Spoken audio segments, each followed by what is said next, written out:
जो महात्मा गांधी जी वंदे मातरम गाते वही मैं गाया, जो जवाहरलाल नेहरू गए थे वही गा। वंदे मातरम पर कोई कंट्रोवर्सी नहीं है। वंदे मातरम पर दो सोचें हैं। एक सोच गुरुदेव रविंद्रनाथ टैगोर की है, जो उन्होंने हमें सलाह दी। दूसरी सोच वंदे मातरम पर अमित शाह की है, जो स्टूडेंट्स पर पैलेट गन चलवाते हैं, जो मणिपुर को जलता हुआ छोड़ देते हैं। मेरा पॉइंट ऑफ व्यू है कि यहाँ पे काफी रिलीजन के लोग रहते हैं, मजहब के लोग रहते हैं, जो एक गॉड में विश्वास करते हैं, सिंगल गॉड। अरे भाई, तुम्हें अब वंदे मातरम का प्रेम हो रहा, करो ना, करो, हमें क्या फर्क पड़ रहा है। हमें जितना करना है हमें उतना ही करना है, हम करेंगे। मैं तो कहीं तक भी नहीं गाता था और कहीं तक भी नहीं गाऊंगा। आ गई समझ में आपको? वंदे मातरम ਦਾ ਜਿਹੜਾ ਨੈਸ਼ਨਲ ਆਨਰ ਦਾ ਕਾਨੂੰਨ ਹੈਗਾ, ਜਿਹੜਾ ਪਾਸ ਹੋਇਆ ਹੈ, ਮਾਂ ਪੂਜਾ, ਦੇਵੀ ਦੇਵਤਾ ਪੂਜਾ, ਜੋ ਕਿ ਬਹੁਤ ਸਤਿਕਾਰਯੋਗ ਹਿੰਦੂ ਧਰਮ ਦਾ ਹਿੱਸਾ ਹੈ, ਪਰ ਸਿੱਖ ਧਰਮ 'ਚ ਸਾਡੇ ਗੁਰੂਆਂ ਨੇ, ਭਗਤਾਂ ਨੇ ਸਾਨੂੰ ਏਕ ਓੰਕਾਰ ਅਕਾਲ ਪੁਰਖ ਦੀ ਪੂਜਾ ਦਾ ਆਦੇਸ਼ ਤੇ ਹੁਕਮ ਦਿੱਤਾ ਹੈ। ਦੇਵੀ ਦੇਵਤਿਆਂ ਨੂੰ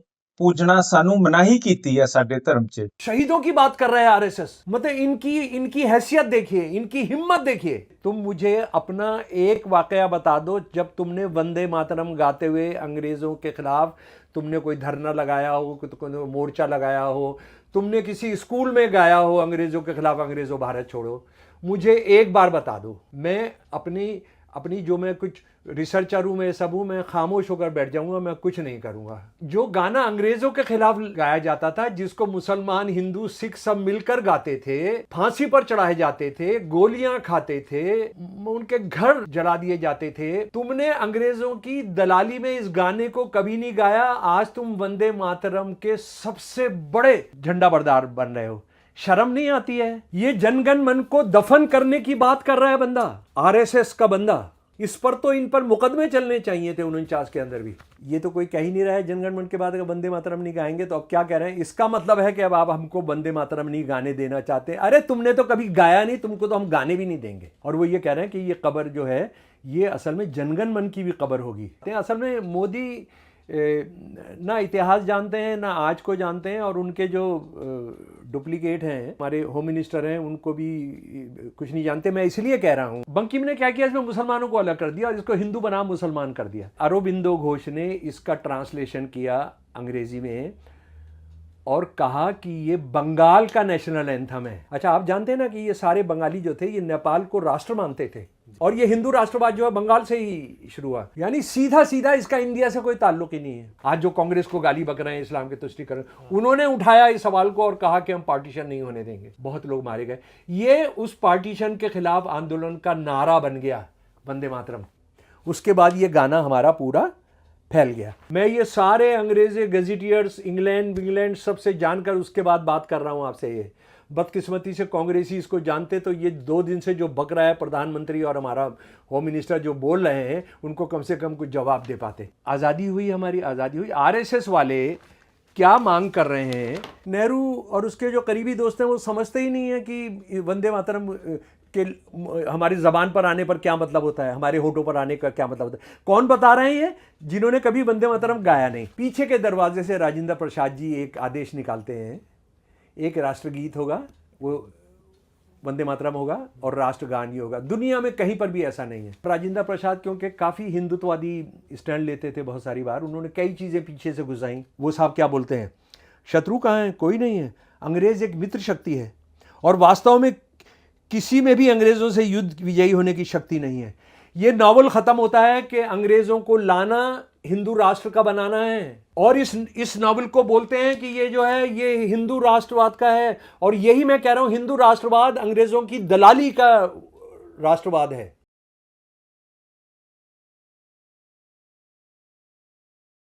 नमस्कार दोस्तों, मेरा नाम हैदर अब्बास नकवी है और आप लोग मुझको इस वक्त दास स्वतंत्र पर देख रहे हैं। जी हाँ, आप लोग पहचान गए होंगे कि हम लोग फिर इतिहास के पन्नों से हकीकत आपको बताने के लिए आए हैं, और हर बारी की तरह आप लोग बहुत पसंद कर रहे हैं। शमसुल इस्लाम साहब जो बात कह रहे हैं उसको समझा जा रहा है और वो लोगों तक पहुंच रही है हकीकत, इतिहास। तो आज हम फिर से शमसुल इस्लाम साहब के साथ हैं और इन्हीं से जानेंगे।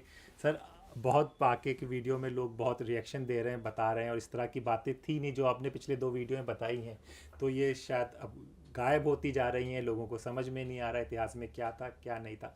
आज आप क्या स्वतंत्र के दर्शकों के लिए लाए हैं सर इतिहास के? आज हमको वंदे मातरम पर बात करनी चाहिए। वंदे मातरम जो गाना है, जी जी, और 150 साल हुए हैं, वो 1875 में लिखा गया था, तो 150 साल हुए। और मोदी जी और हमारे जो होम मिनिस्टर हैं अमित शाह, मतलब बीजेपी में और कोई नेता और लीडर है ही नहीं जो बोल सके, वो यही दो आदमी ही बोलते हैं, बाकी तो सब गायब हो गए हैं या इस सब पर बोलने लायक नहीं है। तो ये दो बातें कही उन्होंने। एक तो यह है कि मुसलमानों को अपीस करने के लिए वो जो पूरा गाना है उसमें सिर्फ 2 अंतरे रखे गए, बाकी हटा दिया गया। नेहरू ने किया ये, हाँ जी। और फिर मोदी जी ने पूरा का पूरा सुना दिया वो जो गाना है। तो वो ये सब क्यों कर रहे हैं? ये 1857 की कमेमोरेशन नहीं मना रहे हैं, हाँ जी।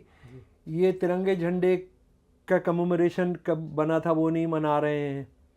ये सब कर रहे हैं ताकि कोई भी बांटने वाला मुद्दा जो है वो हावी रहे देश पर। और देश महंगाई, बेरोज़गारी, जुल्म, यातायात की बदहाली, सड़कों की बदहाली, अस्पताल गायब होना, स्कूल गायब होना। मतलब हरियाणा के अंदर कल ही न्यूज़ थी कि कितने 8000 स्कूल बंद हुए हैं, यूपी के अंदर हज़ारों स्कूल बंद हुए हैं, मध्य प्रदेश के अंदर, राजस्थान के हज़ारों की तादाद में सरकारी स्कूल बंद हुए, उस पर कोई चर्चा नहीं होना। महंगाई कहाँ पहुँच रही है उस पर कोई चर्चा नहीं होना। लेकिन वंदे मातरम हो जाएगा तो फिर उस पर सब पर पर्दा पड़ जाएगा, ऐसा वो सोचते हैं। इसीलिए वो लगातार कुछ ना कुछ करते रहते हैं। तो और अगर एक मुसलमान जोड़ दीजिए, एक मामला, किसी मामले में मुसलमान जोड़ दीजिए तो फिर ये होता है, फिर तो बहस की कोई ज़रूरत ही नहीं है। वो तो गीता का सच हो गया। ये तो हाँ, तो वो है। लेकिन इतना अलग है तमाम, अगर उस पर भी बात करना चाहते हैं। असल में मोदी ना इतिहास जानते हैं ना आज को जानते हैं, और उनके जो डुप्लीकेट हैं, हमारे पता नहीं कौन किसका डुप्लीकेट है, लेकिन ये जो हमारे होम मिनिस्टर हैं उनको भी कुछ नहीं जानते। मैं इसलिए कह रहा हूँ कि जो मोदी जी ने सारा सुनाया, मोदी जी ने जो सुना दिया वहाँ पूरा, वो 1925 में आरएसएस बन गई जी। 15 अगस्त 1947 तक थी, काम करती रही, अभी तो राज ही कर रही है वो। मैंने जो इनके सारे दस्तावेज खोजे हैं, सारे देखा है, और मैं कितने दशकों से कितने ये सवाल पूछ रहा हूँ कि तुम मुझे अपना एक वाकया बता दो जब तुमने वंदे मातरम गाते हुए अंग्रेज़ों के ख़िलाफ़ तुमने कोई धरना लगाया हो, कोई मोर्चा लगाया हो, तुमने किसी स्कूल में गाया हो अंग्रेज़ों के ख़िलाफ़, अंग्रेज़ों भारत छोड़ो। मुझे एक बार बता दो। मैं अपनी जो मैं कुछ रिसर्चर हूँ, मैं सब हूँ, मैं खामोश होकर बैठ जाऊँगा, मैं कुछ नहीं करूँगा। बता दो मुझे। कितने दशकों से मैं आपसे कह रहा हूँ। आपको जो गाना अंग्रेज़ों के खिलाफ गाया जाता था, जिसको मुसलमान, हिंदू, सिख सब मिलकर गाते थे और फांसी पर चढ़ाए जाते थे, गोलियां खाते थे, उनके घर जला दिए जाते थे, वो तुमने अंग्रेज़ों की दलाली में इस गाने को कभी नहीं गाया। आज तुम वंदे मातरम के सबसे बड़े झंडा बरदार बन रहे हो। शर्म नहीं आती है? और इस गाने के बारे में भी ज़रा सा हम जान लें, सारी बातें जान लें। और ये जो हिंदू राष्ट्रवाद और आरएसएस का जो हिंदुत्व, ये जो रेत की दीवार इन्होंने बनाई है ना, और इस पर जो पूरा हिंदुस्तान को लाकर रख दे रहे हैं, अगर इनकी रेत की दीवार से बचाकर अपने देश को हमने नहीं रखा तो पूरा देश धराशायी हो जाएगा। ज़रा सा इसके बारे में आप जान लीजिए ये क्या है। और ये आप मेरा शम्सुल इस्लाम और वंदे मातरम डालेंगे तो आपको अंग्रेज़ी हिंदी में मेरे आर्टिकल्स भी आपको मिल सकते हैं। देखिए, वंदे मातरम असल में क्या है कि ये बंकिम चंद्र चटर्जी जो थे, इसको आपको जानना चाहिए कि बंकिम चंद्र चटर्जी पहले ऐसे आदमी थे जिनको अंग्रेज़ों ने 1857 के बाद सीधा एक बड़े पद पर बिठाया था, और ये वो आदमी थे जो 2 सब्जेक्ट के अंदर फेल हो गए थे कलकत्ता यूनिवर्सिटी के अंदर, और कलकत्ता यूनिवर्सिटी ने इनको ग्रेस मार्क देकर इनका बीए पूरा कराया था। ये सारी उनकी जीवनी और इस सब के अंदर लिखा हुआ है जी। हाँ, और उसके बाद ये अंग्रेज़ों के बहुत वफादार थे। इनको रिटायरमेंट पर कितने अवार्ड मिले हैं क्योंकि हम बंकिम चंद्र चटर्जी पे बात नहीं कर रहे हैं, उनके काम के ज़रिए ही पता लग जाएगा कि उन्होंने क्या किया। और ये बहुत बड़ा विद्वान था, संस्कृत, बंगाली, अंग्रेज़ी और ये सब का, और लिखने का तो इनका जवाब, जो ये भाषा इस्तेमाल करते हैं वो तो बहुत ही ज़बरदस्त, बहुत ही मन को मोह करने वाली है। तो ये अंग्रेज़ क्या चाह रहे हैं कि 1857 के बाद कुछ दलाल ढूंढ रहे हैं जो उनके यहाँ ऊपर सर्विस में आएंगे और उसके बाद जो हिंदू मुसलमान को बांटने का काम है वो करेंगे। और इन्होंने सारे अपने लेखन में उसी काम को किया, सारे अपने पूरे लेखन में। ये वो आदमी है जिन्होंने ये भी कहा कि 1857 जो है ये तो लोगों की हिस्सेदारी नहीं, ये तो लफंगे, ये सब वो सारे लोग गुंडे थे जो बदकिस्मती से सर सैयद ने भी कहा था। सर सैयद और ये जो है हम असर भी हैं, ये लगभग एक ही दौर के अंदर है। तो ये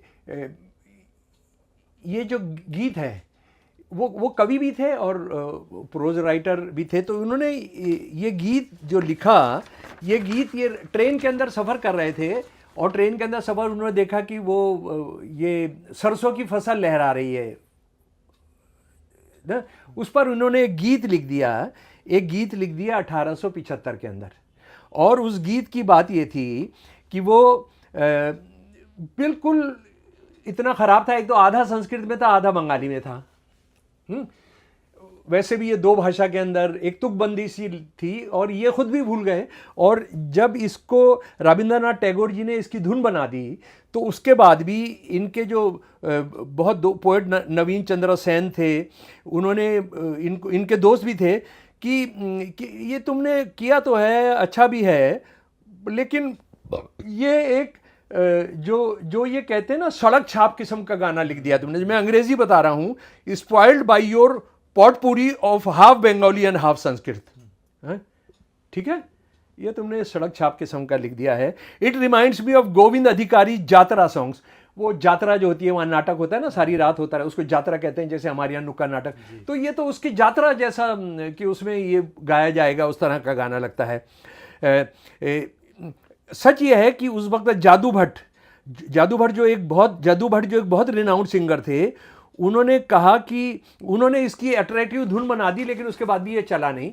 उसके बाद क्या हुआ कि जब ये अपना नावल लिख रहे हैं 20-30 साल के बाद, तो उन्होंने 1982 में जब आनंद मठ लिखते हैं, तो आनंद मठ जो आरएसएस के हिसाब से, हिंदू नेशनलिस्ट के हिसाब से भारत के राष्ट्रवाद का प्रतीक है। और ये वो नावल है जो भारत माँ का कंसेप्ट देता है। इससे पहले हिंदुत्ववादी जो है फादर मानते हैं राष्ट्र को ना, हिंदू राष्ट्र जो है वो फादर है, ये मादर का दुर्गा, और माँ जो है वो भारत दुर्गा है, वो इसी नावल से आता है।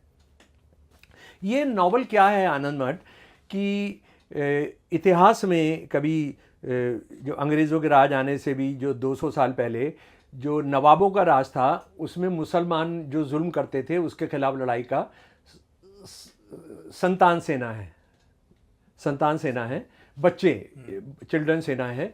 अच्छा, इसमें जो बेईमानी की बंकिम ने, मैं जो अगली किताब कर रहा हूँ वो इसी पर कर रहा हूँ, बंकिम पर ही।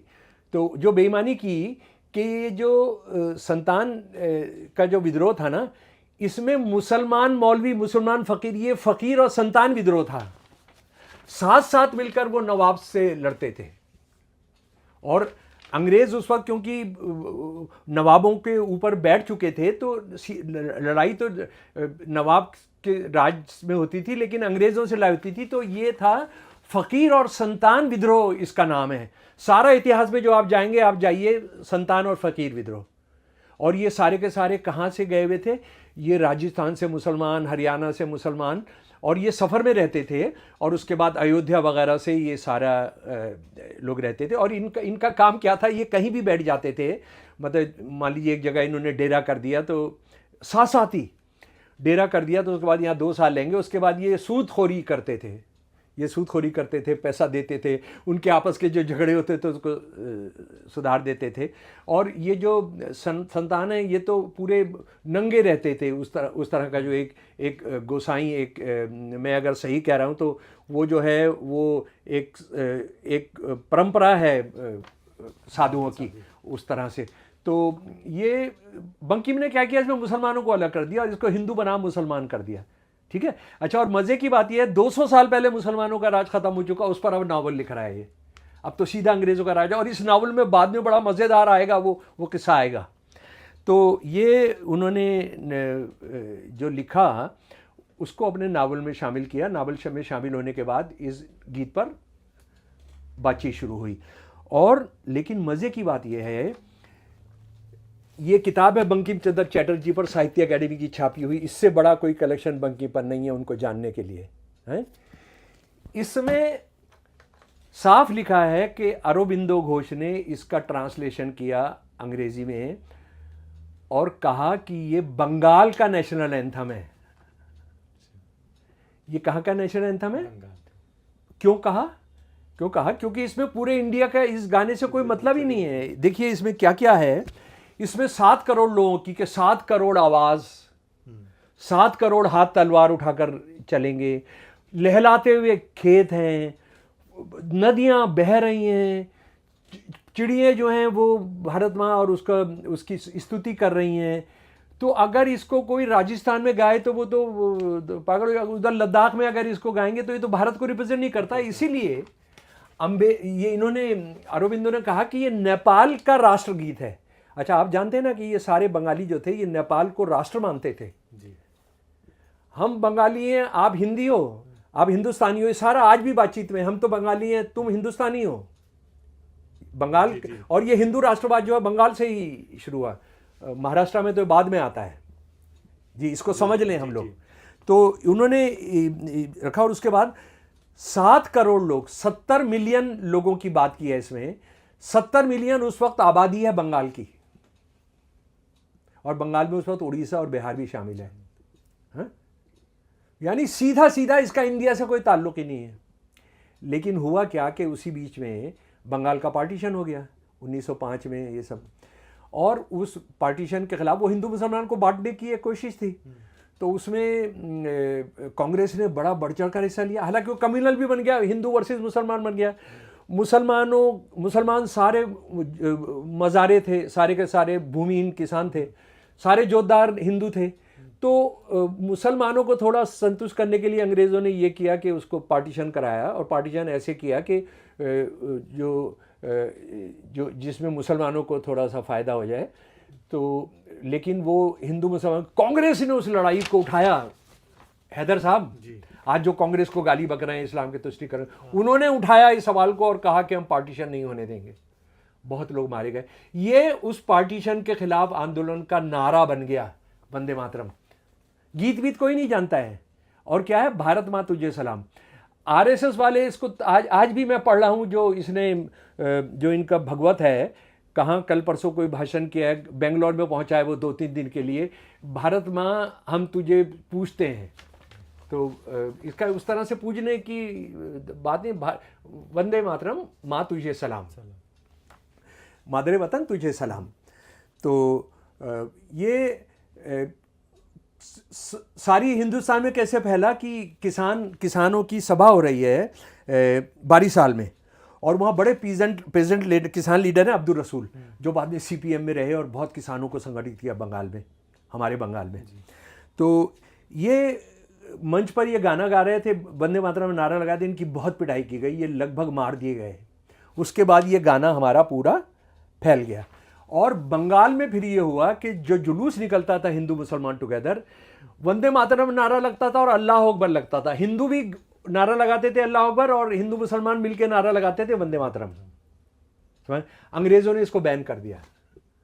अंग्रेज़ों ने इसको बैन कर दिया। मैं ये सारे अंग्रेज़ी गजेटियर्स इंग्लैंड सबसे जानकर उसके बाद बात कर रहा हूँ आपसे। ये बदकिस्मती से कांग्रेसी इसको जानते तो ये 2 दिन से जो बक रहा है प्रधानमंत्री और हमारा होम मिनिस्टर जो बोल रहे हैं उनको कम से कम कुछ जवाब दे पाते। तो ये अंग्रेज़ों ने बैन कर दिया इसको। लेकिन मज़े की बात यह है उसी दौरान के अंदर जंग शुरू हो गई, फर्स्ट वर्ल्ड वॉर शुरू हो गई। सारी सेना तो 80% सेना तो भारत से भर्ती की गई है, हिंदू मुसलमान सिख। तो वहाँ पर जब जर्मनी के मोर्चों पर और टर्की के मोर्चों पर जब हमला करना है तो ये तो फौजियों को इनको जोश दिलाने के लिए हाइशा की जगह वो वंदे मातरम कहते थे। अंग्रेज़ों ने इजाज़त दे दी कि तुम वंदे मातरम कहो। आप ज़रा देखिए भाई, उनको प्रेरित करने के लिए जो हमारे यहाँ कहते हैं हाई शाह, दौड़ लगा के हाई शाह। तो हमारे जो सिपाही थे, हिंदुस्तानी सिपाही जो इंग्लैंड की सेवा करने के लिए गए हुए थे और लाखों मारे गए उसमें शहीद हुए। तो वो जो थे वंदे मातरम गाने का इनको कर दिया। इसी बीच में मुस्लिम लोग खड़ी हो रही है और जो हिंदू जो कुछ लोग हैं, जो हिंदू महासभा वगैरह के लोग हैं, वो इस गाने की बात कर रहे हैं और उसमें फिर आपस में सवाल उठ रहे हैं। अच्छा, ये जो बोलते हैं कि सिर्फ मुसलमानों की वजह से बुद्ध सवाल उठा रहे हैं, आर्य समाजी सवाल उठा रहे हैं, जैन समाज उठा रहे हैं, सिख सवाल उठा रहे हैं कि ये मूर्ति पूजा जो है ये भारत की पूरी उसकी रिप्रेजेंट नहीं करती है। इसको मत करिए। दुर्गा की पूजा और ये स्तुति और ये सब जो है वो नहीं है। माँ तुझे सलाम वो ठीक है, 2 शुरू के अंतरे भी ठीक है, लेकिन बाद में फिर जो आप दुर्गा से उसको जोड़ते हैं वो ठीक नहीं है। तो कांग्रेस क्योंकि जनता किसको रिप्रेजेंट करती थी, उन्होंने कमेटी बना दी। और इस कमेटी में कौन कौन था? मुझे दुख होता है इस आदमी को, ये हमारा प्रधानमंत्री जो है नेहरू को वो फिर ले आया कि नेहरू ने निकलवा दिया, ये कर दिया। जी, ये कांग्रेस ने कमेटी बना दी जनाब, कांग्रेस ने कमेटी बना दी। और इस कमेटी के अंदर कौन कौन है? इस कमेटी के अंदर हैं जी अब्दुल रसूल हो गए। इस कमेटी के अंदर हैं जनाब, ज़रा सा वो हाँ क्या हुआ भाई,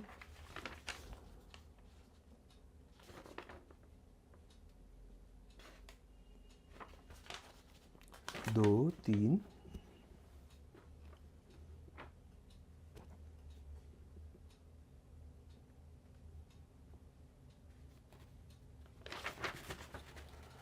जी सॉरी हाँ जी। कांग्रेस ने कलकत्ता और वर्धा में इस पर बड़े डिस्कशंस हुए और बाकी में मुस्लिम लीग जो थी वो ये उठा रही है कि वो सबसे ज़्यादा वोकल उठा रही है कि वो ये जो है ये तो मूर्ति पूजा है। तो कांग्रेस के क्या करती है, कांग्रेस की वर्किंग कमेटी गांधी जी, मौलाना आज़ाद, सुभाष चंद्र बोस और नेहरू प्रेसिडेंट है, एक कमेटी बना देती है। वो सिर्फ नेहरू को पकड़ा है, इसमें गांधी जी हैं, इसमें सुभाष चंद्र बोस हैं, इसके अंदर अबुल कलाम आज़ाद हैं। और कमेटी ये फैसला करती है कि इसमें शुरू की 2 पंक्तियों में तो कोई गड़बड़ी नहीं है, शुरू की 2 स्टांजा में 2 अंतरों में कोई दिक्कत ही नहीं है, तो हम इसको गाएंगे। हाँ, और उसके लिए फिर बाद में एक और कमेटी बनाते हैं कि इसकी एक अच्छी सी धुन बना दी जाए। ठीक है, अच्छी सी धुन बना दी जाए, तो वो भी बन गई। उसके बाद जनाब ये हुआ कि आज़ादी हुई, हमारी आज़ादी हुई। आरएसएस वाले क्या मांग कर रहे हैं, मैं उनका आपको सन 1949 का ये सन 1949 दिसंबर 28 का इनको कर रहा हूँ कि अब इसी बीच में वो हमारा राष्ट्रगान लिखा गया है रविंद्र द्वारा, जनगण मन। तो वो जनगण मन के खिलाफ इसको आज़ादी के बाद इसको खड़ा कर रहे हैं। कभी नहीं गाया उन्होंने वंदे मातरम, कांग्रेस ही जान दे रहे हैं। भगत सिंह, राजगुरु, सुखदेव वंदे मातरम कह रहे हैं। जो काकोरी के शहीद हैं वो वंदे मातरम कहते हुए शहीद हो रहे हैं। आखिरी नारा क्या है? इनकलाब जिंदाबाद वंदे मातरम, इनकलाब जिंदाबाद वंदे मातरम। माँ तुझे सलाम, इनकलाब जिंदाबाद जी। तो ये नहीं कर रहे हैं। ये देखिए क्या लिख रहे हैं 28 दिसंबर को, नेहरू को कह रहे हैं कि नेहरू समझता ही नहीं है कि Pandit Nehru and his cabinet is unaware of the glorious history of the two small words Vande Mataram on their lips. The mission of their lives, as also of thousands of other patriotic lives in this motherland of ours, has been summed up in these two enchanting words. वो कह रहा है गांधी, नेहरू समझता ही नहीं है, नेहरू और उसके जो करीबी दोस्त हैं वो समझते ही नहीं है कि वंदे मातरम के हमारी ज़बान पर आने पर क्या मतलब होता है, हमारे होठों पर आने का क्या मतलब होता है। कौन बता रहे हैं ये? जिन्होंने कभी वंदे मातरम गाया नहीं। ठीक है जी। उसके बाद the place of Vande Mataram as our national anthem was not decided by committee and subcommittee and even governments. It is a national anthem and in its own right, in the right of the spontaneous martyrdom of our now forgotten patriots. क्या बोला है कि जनगणमन आ चुका है ना, कि वो अच्छा कांग्रेस ने क्या किया था, बड़ा डेमोक्रेटिक तरीका अपनाया था, इसको सब जगह भेज दिया, आप चूज कर लो। जनगणमन को आपने राष्ट्रगान बनाना है, आपने वंदे मातरम को बनाना है, तो सारी जगह से आ गया। बंगाल को छोड़ के, शायद बंगाल या कहीं को छोड़ के आ गया कि हम जनगणमन चाहते हैं, क्योंकि जनगणमन रिप्रेजेंट्स पूरे उसको, और उसकी धुन भी गाई जा सकती है ना, और उसमें ये चक्कर भी नहीं है आधा बंगाली आधा ये सब भी नहीं है। तो कह रहे हैं कि ये तो जानते ही नहीं है ये कि वंदे मातरम क्या है, और शहीदों के उस पर, और शहीदों की बात कर रहा है आरएसएस। मतलब इनकी हैसियत देखिए, इनकी हिम्मत देखिए, जिन्होंने दलाली की, जिन्होंने अंग्रेजों की दलाली की, जिन्होंने मुस्लिम लीग के साथ सरकारें चलाई, जिन्होंने अंग्रेज सेना में सुभाष चंद्र बोस जी के खिलाफ भर्ती कराई, वो शहीदों की बात कर रहे हैं। ये वही शहीदों की बात कर रहे हैं जब गोलवलकर ने कहा कि शहीद जो हुए इसका मतलब है उनके मकसद में कोई त्रुटि थी, उनकी लड़ाई में कोई त्रुटि थी। ये वो कह रहा है बंदा, क्योंकि अभी वो है, अभी जो है 49 के अंदर वही है प्रमुख जो है। अच्छा उसके बाद सुनिए लेकिन लास्ट का, Jana Gana Mana is confirmed in place of Vande Mataram, it will mean that we have no longer a right to say Vande मातरम। अच्छा ये तो कोई कह ही नहीं रहा है जनगणमन के बाद अगर वंदे मातरम नहीं गाएंगे, तो अब क्या कह रहे हैं, इसका मतलब है कि अब आप हमको वंदे मातरम नहीं गाने देना चाहते। अरे तुमने तो कभी गाया नहीं, तुमको तो हम गाने भी नहीं देंगे, क्योंकि तुम भारत माँ को बदहाल करने के लिए तुम वंदे मातरम गाने हो, तुम वंदे मातरम तुमको गाने नहीं दिया जाएगा। आई वर्शिप दी मदर, अच्छा आप देखिए, आई वर्शिप दी मदर, वंदे मातरम। हाँ, it will also mean that Vande Mataram is buried alive with the word Jana Gana Mana on the tomb stone. आप बताइए किस तरह से एक दूसरे के खिलाफ खड़ा कर रहे हैं। इसका मतलब है कि आप वंदे मातरम को दफन कर देंगे और कब्र पर जो पत्थर लगाएंगे वो जनगणमन होगा। बताइए आप, इनकी हिम्मत देखिए, इनकी भाषा देखिए। और आखिर में, for the tome will be also be of Jana Gana Mana of the will of the people. और वो ये कह रहे हैं कि ये कब्र जो है ये असल में जनगणमन की भी कब्र होगी। ये जनगणमन को दफन करने की बात कर रहा है बंदा, आरएसएस का बंदा, कि वंदे मातरम को अगर तुम नहीं करोगे तो जनगणमन भी दफन हो जाएगा। अगर इसका अंग्रेजी का कोई और मतलब कोई मुझे बता दे, इस पर तो इन पर मुकदमे चलने चाहिए थे 49 के अंदर भी। अच्छा देखिए बाद में क्या होता है, हमारी कॉन्स्टिट्यूंट असेंबली पास कर देती है जनगणमन। पीछे के दरवाजे से राजेंद्र प्रसाद जी एक आदेश निकालते हैं, एक राष्ट्रगीत होगा, वो वंदे मातरम होगा और राष्ट्रगान ही होगा। दुनिया में कहीं पर भी ऐसा नहीं है, दुनिया में कहीं पर भी ऐसा नहीं है।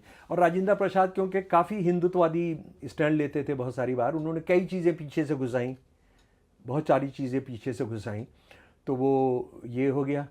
अच्छा अब ज़रा सा कांग्रेस ने एक बड़ी गलती कांग्रेस ने क्या किया कि जब 2 अंतरे किए ना, तो उन्होंने कहा कि ये तो वैसे भी आनंद मठ का नावल है और आनंद मठ तो राष्ट्रवाद का है। और कांग्रेस की नालायकी, मतलब मैं कहता हूँ कि ये जो कमेटी थी, आज़ाद थे, नेहरू थे, ये सब थे, पता नहीं क्या चक्कर था, उन्होंने आनंद मठ पढ़ा था नहीं पढ़ा था। ये जो आनंद मठ को लेकर जो आरएसएस हमला आवर होनी शुरू हुई, उसका एक शर्मनाक जो पहलू है वो ये है, या उसका जो बैकग्राउंड है, कि इसको शुरू कराया अर्जुन सिंह जी ने जब वो HRD मिनिस्टर थे, जिसे अब हम एजुकेशन मिनिस्टर कहते हैं। ये बहुत सेकुलरवादी थे, लेकिन देखिए इन्होंने क्या किया। आज़ादी के बाद इन्होंने एक आग लगा दी इसको लेकर। इन्होंने कहा कि 7 सितंबर 2006 को सारे स्कूलों में, देश के सारे स्कूलों के अंदर वंदे मातरम गाया जाएगा।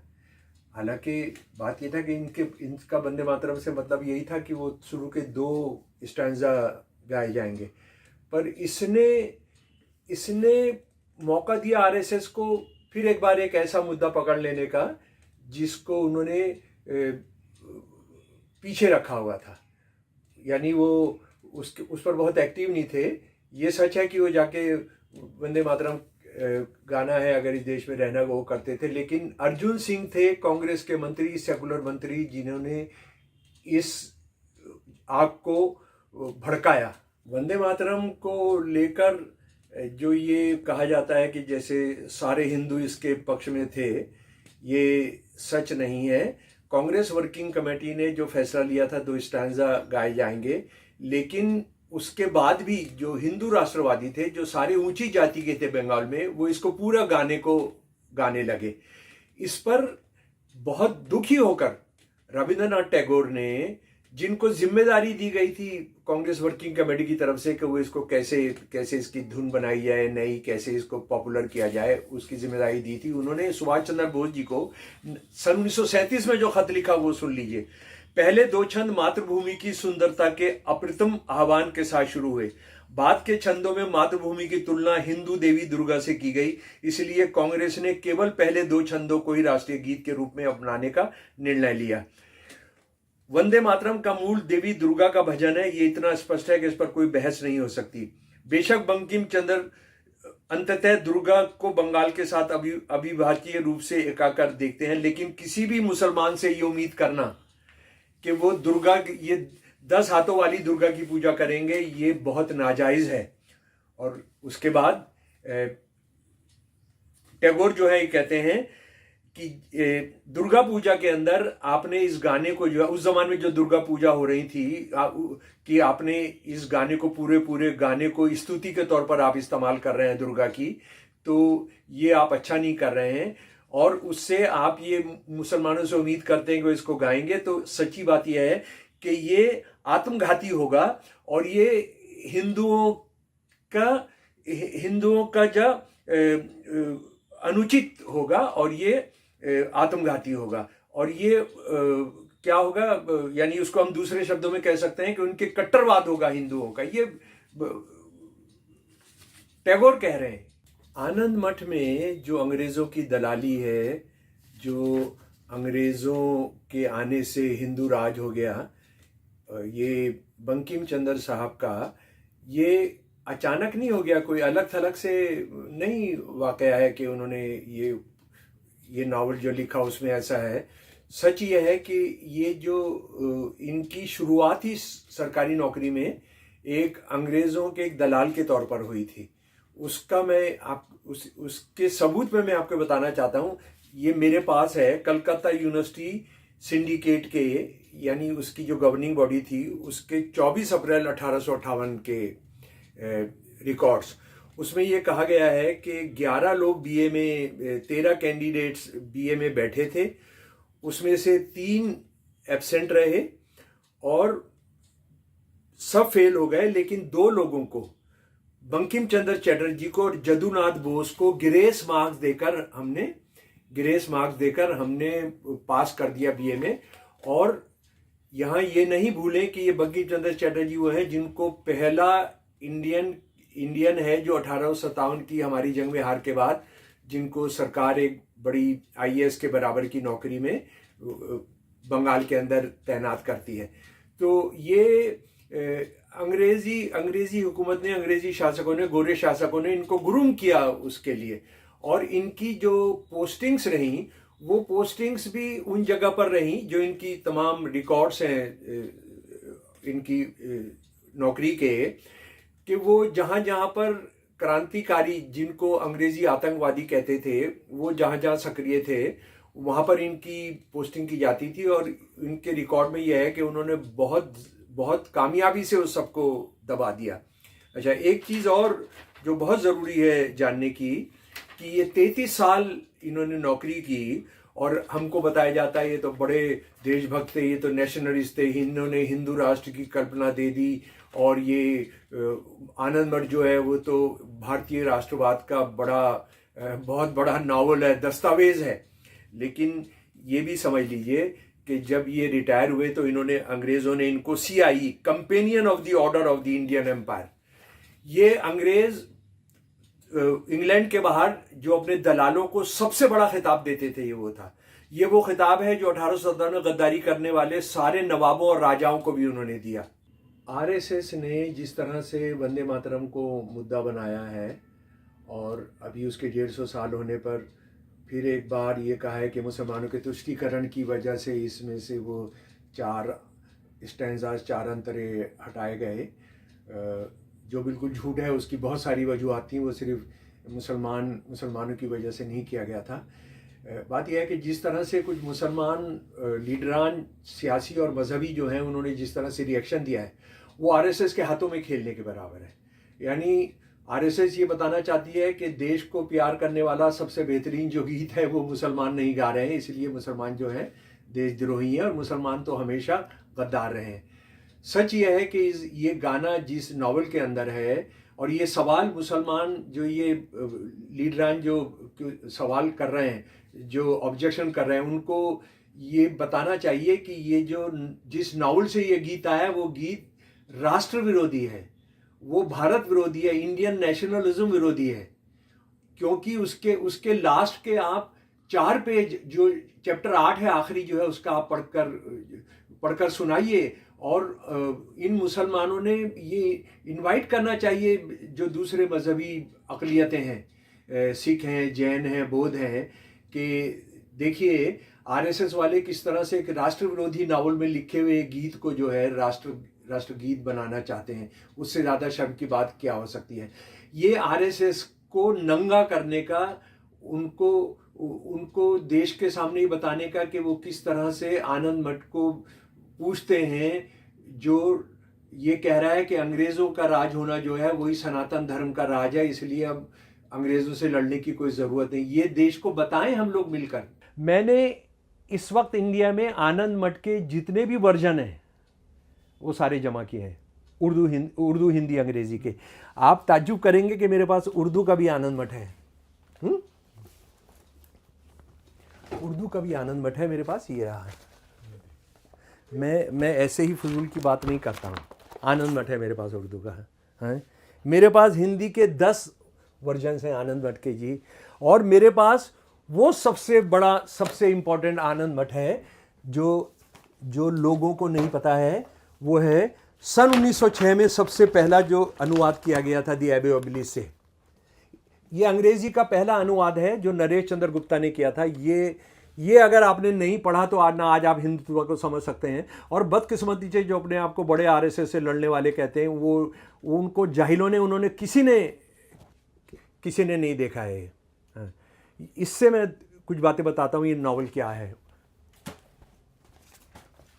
ये नावल मैंने आपको बताया, राज ख़त्म हो चुका है, लेकिन मुसलमानों के ख़िलाफ़ हो रहा है, ठीक है जी। और आनंद मठ के सीन हैं, मैं बता चुका हूं कि जो हिंदुत्ववादी जो शिविर होते हैं, ट्रेनिंग शिविर होते हैं, उसमें वो होते हैं। उसमें ये कम से कम जो 10 से ज़्यादा इस तरह की उदाहरण मैं आपको सुना रहा हूं।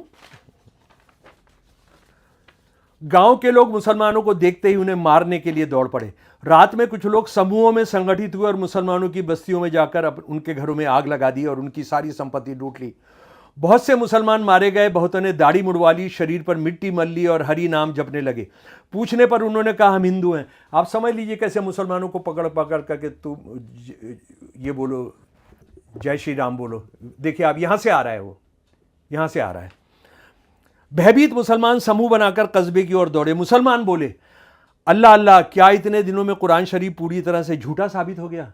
यानी कुरान को भी आप देखिए किस तरह से कर रहे हैं कि मुसलमान कहने लगे कि वो झूठा साबित हो गया। हम 5 बार नमाज पढ़ते हैं लेकिन चंदन लगाए हिंदुओं को ख़त्म नहीं कर सकते, सारी सृष्टि झूठी है। यानी मुसलमान जो है फोर्स कर दिया हमने कि वो इस्लाम को छोड़ दो, कुरान को कह दो कि ये नाकाम हो गया। ठीक है, अच्छा चलो भाई ठीक है, ये बात तो हो गई। लेकिन कांग्रेसी कैसे इसको भूल सकते थे? इसके लास्ट के 2 पेज पढ़ ले बस, जिसको ये हिंदू राष्ट्रवाद का कहते हैं ना, ये चैप्टर 8 है लास्ट का। इसके ये असल में ये बड़ा टाइप है, तो ये 4 पेज पढ़ ले। ये है, मैं उसका हिंदी आपको बढ़कर बताऊंगा संक्षिप्त में। अगर ये राष्ट्रवाद है तो हमने इस राष्ट्रवाद के मुखालिफ हो जाना चाहिए। क्या हुआ कि मुसलमानों को हरा दिया। बज जो हेडक्वार्टर था अंग्रेज़ों का, तो वहाँ पर अंग्रेज़ अब हो गए और मुसलमान सब हार गए, मुसलमान भगा दिए गए और अंग्रेज़ों का बाकायदा राज हो गया। तो जो सत्यानंद जो है, जो इनके संतान के जो लीडर हैं, वो कहते हैं कि आके खुशी मना रहे हैं मंदिर में बैठकर ये सब। अच्छा, ये भी बता रहे हैं कि जो मंदिर, ये सारे मंदिर संतान सेना रहती थी, वो सारे पहले बौद्ध मंदिर थे। ये भी इसी से पता लगता है, इसी किताब से पता लगता है। जो मैं कब से कह रहा हूँ कि सारे बड़े बड़े मंदिर जो हैं ये बौद्ध मंदिर हैं और जैन मंदिर हैं। तो ये यानी मुसलमानों ने गिराए हैं, तो ये क्या वो इतनी छोटी सी बात नहीं है। तो सत्यानंद जो है वो आके बैठे और थोड़ा सा टेंशन में ये है कि अभी तो मुसलमानों को मारा है, उनके साथ हमने जो किया है वो तो ऐसे 10 से ज़्यादा इस तरह के हैं, मस्जिदों को आग लगाई, ये किया, दाढ़ी में आग लगाई। तो सोच रहेगा इनसे, ईसाइयों से कैसे लड़ेंगे, अंग्रेज़ों से कैसे लड़ेंगे, उसकी तैयारी करें क्या। तो ऊपर से एक अवतरित होते हैं डॉक्टर साहब अवतरित होते हैं और उनसे कहते हैं क्यों परेशान हो सत्यानंद, कि जी ये तो मुसलमानों का राज तो हमने, मलेच्छों का राज तो ख़त्म कर दिया, लेकिन हम जो है ईसाइयों से अब लड़ना है। वो कहते हैं क्यों, अंग्रेज़ों का राज लाना ही तो हमारा काम था, आपका उद्देश्य पूरा हो गया, आपने अपनी माँ का भला किया और अंग्रेजी शासन स्थापित किया है। लड़ाई झगड़ा छोड़िए, लोगों को कृषि कार्य में लगाइए और देश फसलों से लहलाए और फलेगा फूलेगा। सत्यानंद अभी भी आश्वस्त नहीं थे और उनकी आंखों में आग की लपटें चमक रही थी। उन्होंने प्रतिज्ञा की, मैं दुश्मनों अंग्रेज़ों के खून से धरती को भिगो दूंगा और उसे उपजाऊ बनाऊंगा। वो साहब क्या बोलते हैं, शत्रु कहाँ है, कोई नहीं है, अंग्रेज़ एक मित्र शक्ति है और वास्तव में किसी में भी अंग्रेज़ों से युद्ध विजयी होने की शक्ति नहीं है। ये नॉवल ख़त्म होता है कि अंग्रेज़ों को लाना, हिंदू राष्ट्र का बनाना है। और इस नॉवल को बोलते हैं कि ये जो है ये हिंदू राष्ट्रवाद का है। और यही मैं कह रहा हूं, हिंदू राष्ट्रवाद अंग्रेज़ों की दलाली का राष्ट्रवाद है। इस किताब के लास्ट पन्ने में कह रहा हूं कितने सालों से कि इसको कॉलेज यूनिवर्सिटी में पढ़वाइए कि अंग्रेज़ों का राज लाने से हिंदू राज हो गया, इसको पढ़वाइए। और बदकिस्मती से बहुत सारे कम्युनिस्ट थे, उन लोगों ने इसका एक सैनिटाइज वर्जन कर दिया। वसंतु कुमार, जिसमें से मुसलमान विरोधी सारी चीज निकाल दी।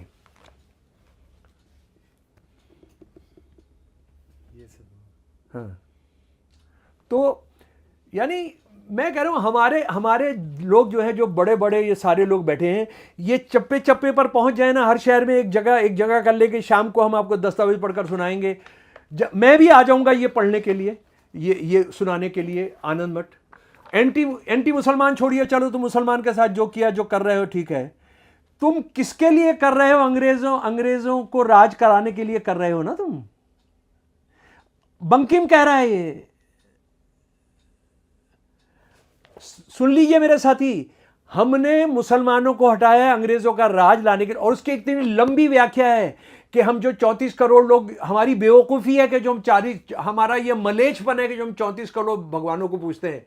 इससे कोई दुनिया नहीं बदलने वाली। अंग्रेज़ों से सीखना चाहिए, अंग्रेज़ों से विज्ञान सीखो, अंग्रेज़ों से मॉडर्निटी दूसरा शब्द इस्तेमाल करते हैं।